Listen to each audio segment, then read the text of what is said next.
Chapter 4, Ancient Greece, 1900 to 133 BC. Section 2. Section 2. The Greek City-States. Greece slowly recovered during the late part of the Dark Age. Several Greek centers of trade established themselves during the 9th century BC, and population growth in the following century fueled a growth in agriculture. Increased trade stimulated craftwork and shipbuilding. Greek communities were growing and gaining wealth. Polis, the center of Greek life. By 750 BC, the city-state, or what the Greeks called a polis, became the central focus of Greek life. Our word politics is derived from the Greek word polis. In a physical sense, the polis was a town, a city, or even a village, along with its surrounding countryside. The town, city, or village served as the center of the polis, where people could meet for political, social, and religious activities. Organization of the city-state. The main gathering place in the polis was usually a hill. At the top of the hill was a fortified area called an acropolis.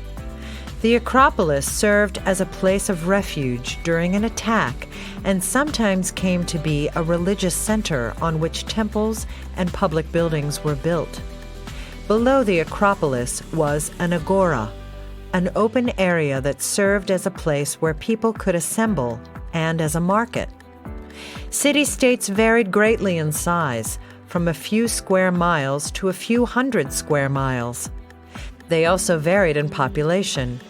Athens had a population of more than 300,000 by the 5th century BC, but most city-states were much smaller, consisting of only a few hundred to several thousand people. Community of the city-state. The polis was, above all, a community of people who shared a common identity and common goals. As a community, the polis consisted of citizens with political rights, adult males, citizens with no political rights, women and children, and non-citizens, including agricultural laborers, slaves, and resident aliens.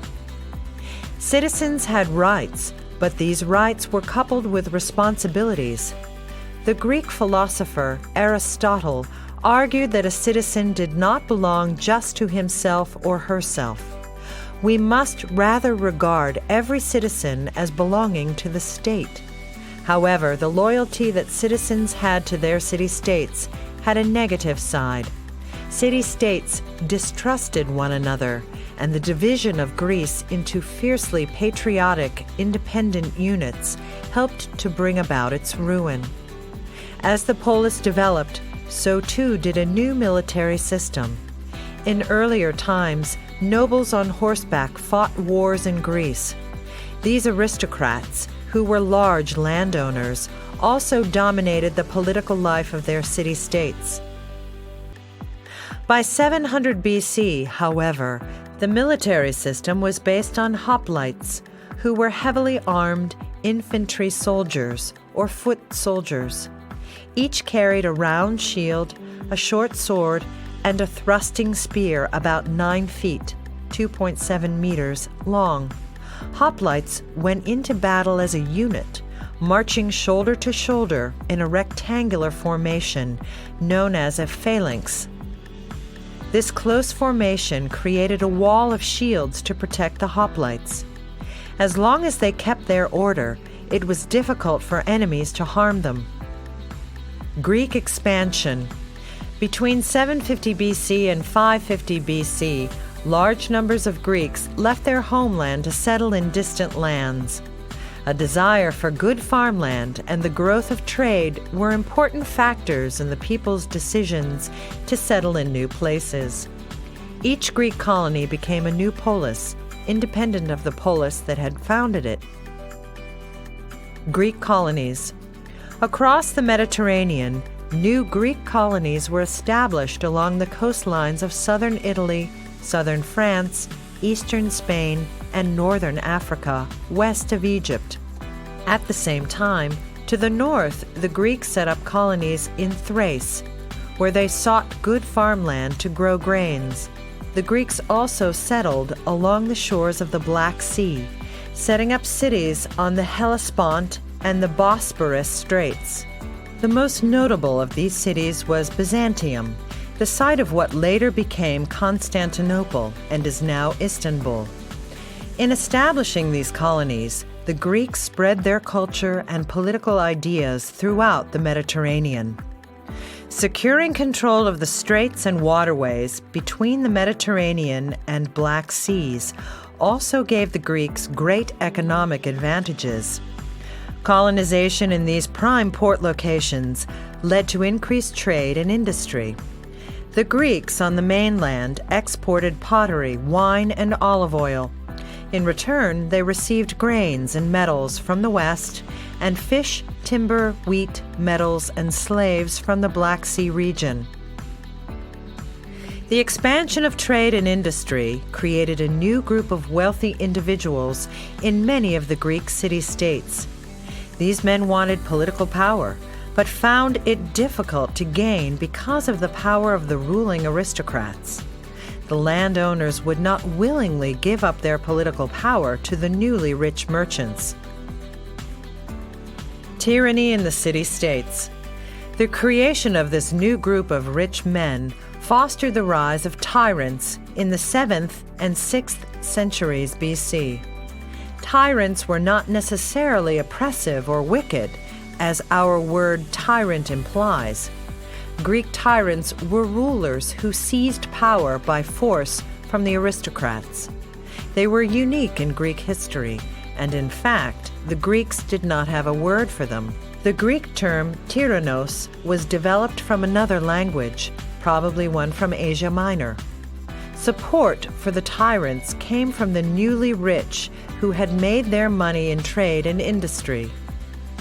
These people were hungry for the social prestige and political influence that aristocrats had denied them. Poor peasants who were in debt to landholding aristocrats also supported the tyrants. Both the newly rich and the peasants were tired of aristocratic domination of their city-states. The tyrants gained power and kept it by using hired soldiers. Once in power, the tyrants tried to help the poor and launched public works projects. They built new marketplaces, temples, and walls. These efforts glorified the city, but, more importantly, increased the tyrants' popularity. Despite their achievements, however, the tyrants eventually came to be seen as oppressive. The tyrants had fallen out of favor by the end of the 6th century BC. Greeks believed in the rule of law, and tyranny was an insult to that ideal. Although tyranny did not last, it played an important role in Greek history. The rule of the tyrants ended the rule of the aristocrats in many city-states. The end of tyranny then allowed many new people to participate in government. In some Greek city-states, this led to the development of democracy, which is government by the people or rule of the many. Other city-states remained committed to government by an oligarchy, rule by the few. Two rival city-states. The differences in the Greek city-states can be understood by examining the two most famous and powerful city-states, Sparta and Athens. Sparta. Like other Greek city-states, Sparta needed more land. Instead of starting new colonies, as some states did, the Spartans conquered the neighboring Laconians. Later, beginning around 730 BC, the Spartans undertook the conquest of neighboring Messenia, despite its larger size and population. After their conquest, the Messenians and Laconians became serfs and were made to work for the Spartans. These captured people were known as helots, a name derived from a Greek word for capture. To ensure control over the conquered helots, the Spartans made a conscious decision to create a military state. Between 800 BC and 600 BC, the lives of Spartans were rigidly organized and tightly controlled. Thus, our word Spartan, meaning highly self-disciplined. Males spent their childhood learning military discipline. Then they enrolled in the army for regular military service at age 20. Although allowed to marry, they continued to live in the military barracks until age 30. All meals were eaten in public dining halls with fellow soldiers. Meals were simple. The famous Spartan black broth consisted of a piece of pork boiled in animal blood, salt, and vinegar. A visitor who ate some of the black broth once remarked that he now understood why Spartans were not afraid to die. At 30, Spartan males were allowed to vote in the assembly, to be discussed later, and live at home, but they stayed in the army until the age of 60. While their husbands lived in the barracks, Spartan women lived at home. Because of this separation, Spartan women had greater freedom of movement and greater power in the household than was common elsewhere in Greece. Spartan women were expected to remain fit to bear and raise healthy children. Many Spartan women upheld the strict Spartan values, expecting their husbands and sons to be brave in war. The story is told of a Spartan mother who, as she handed her son his shield, told him to come back carrying his shield or being carried on it. In other words, he was not to drop his shield and retreat, but to be victorious or to die bravely. The Spartan government was an oligarchy headed by 2 kings who led the Spartan army on its campaigns. A group of 5 men, known as the ephors, were elected each year and were responsible for the education of youth and the conduct of all citizens. A council of elders, composed of the 2 kings and 28 citizens over the age of 60, decided on the issues that would be presented to an assembly made up of male citizens. This assembly did not debate, it only voted on the issues. To make their new military state secure, the Spartans turned their backs on the outside world. Foreigners, who might have brought in new ideas, were discouraged from visiting. Except for military reasons, Spartans were not allowed to travel abroad, where they might encounter ideas dangerous to the stability of the state. Likewise, Spartan citizens were discouraged from studying philosophy, literature, or the arts. The art of war was the Spartan ideal. All other arts were frowned upon. Athens. By 700 BC, Athens had become a unified polis on the peninsula of Attica. Early Athens was ruled by a king. By the 7th century BC, however, Athens had become an oligarchy under the control of its aristocrats. These aristocrats owned the best land and controlled political life. The assembly of all the citizens had few powers. Near the end of the 7th century BC, Athens faced political turmoil because of serious economic problems. Many Athenian farmers were sold into slavery when they were unable to repay their debts to their aristocratic neighbors. Over and over, there were cries to cancel the debts and give land to the poor. Civil war seemed likely. The ruling Athenian aristocrats reacted to this crisis in 594 BC by giving full power to Solon, a reform-minded aristocrat. Solon canceled all land debts and freed people who had fallen into slavery for debts. He refused, however, to take land from the rich and give it to the poor. Despite Solon's reforms, aristocrats were still powerful, and poor peasants could not obtain land.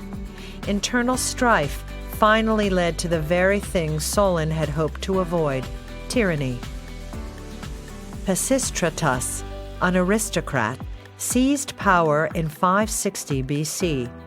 He then aided Athenian trade as a way of pleasing the merchants. He also gave aristocrats' land to the peasants in order to gain the favor of the poor. The Athenians rebelled against Pisistratus's son, who had succeeded him, and ended the tyranny in 510 BC. 2 years later, with the backing of the Athenian people, Cleisthenes, another reformer, gained the upper hand. Cleisthenes created a council of 500 that supervised foreign affairs, oversaw the treasury, and proposed laws. The Athenian assembly, composed of male citizens, was given final authority to pass laws after free and open debate. Because the assembly now had the central political role, the reforms of Cleisthenes created the foundations for Athenian democracy.